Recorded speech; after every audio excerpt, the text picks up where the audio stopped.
Le vocabulaire de l'introduction, ça marche pour l'écrit et pour l'oral. Vous pouvez commencer tout d'abord par présenter la thématique du document avec une phrase comme « This document is about », attention aux prépositions « is about » or « deals with », suivi d'un groupe nominal. Possible au pluriel, « this document », attention, « these documents ». Documents avec un S, et là vous n'auriez plus évidemment le S à deal with. Erreur typique des francophones, ne pas utiliser these documents, speak about or talk about. C'est une fausse traduction de ces documents parlent, parler d'eux. Même en français, évitez de dire les documents parlent d'eux, on dit plutôt ils traitent d'eux, ils sont à propos d'eux ou ils traitent d'eux. Première chose, vous donnez la thématique du document. Deuxième chose que vous pouvez faire dans votre introduction, c'est donner la nature du document. Si vous avez une image, vous allez dire « It's a picture ». Même chose, attention au français ici qui peut polluer l'expression « image ».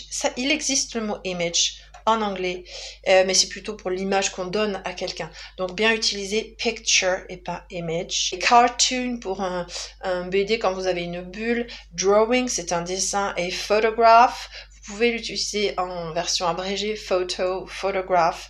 Attention ici, photography, il existe également, mais c'est l'art de la photo. Également possible, it's a text, vous pouvez présenter aussi un texte.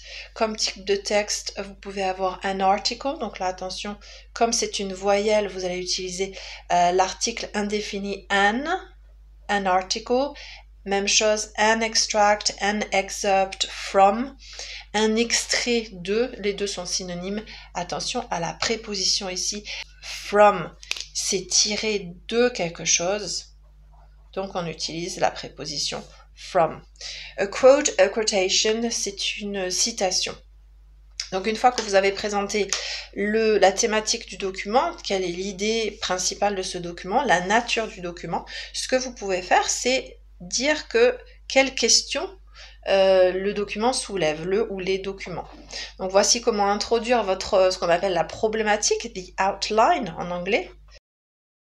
It raises, cela soulève, the question or the issue. Issue, c'est un problème, une problématique. Attention, préposition of, et ensuite vous avez directement un groupe nominal. It raises the question or the issue of the war, par exemple. Autre moyen d'introduire une problématique, we can wonder. Wonder, c'est se demander, si. Se demander, I can wonder or we can wonder.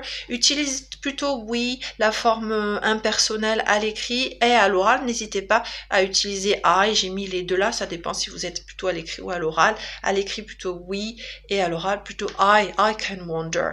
Donc on se demande si, if, ou on se demande directement la question. We can wonder what the problem of the war is. Donc j'ai failli faire la faute. Attention, ici vous avez la forme affirmative, puisque ce n'est plus une question, mais c'est une phrase affirmative.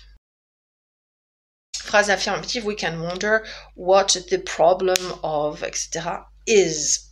Une fois que vous avez donc donné la problématique, vous allez expliquer de quoi vous allez parler de façon structurée, donc ce qu'on appelle annoncer un plan. J'ai mis en 3 parties parce que un plan, en général, le chiffre magique, c'est 3 parties.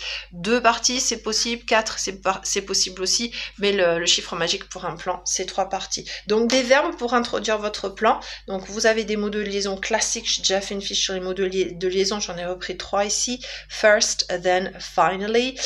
J'examinerai, I will examine.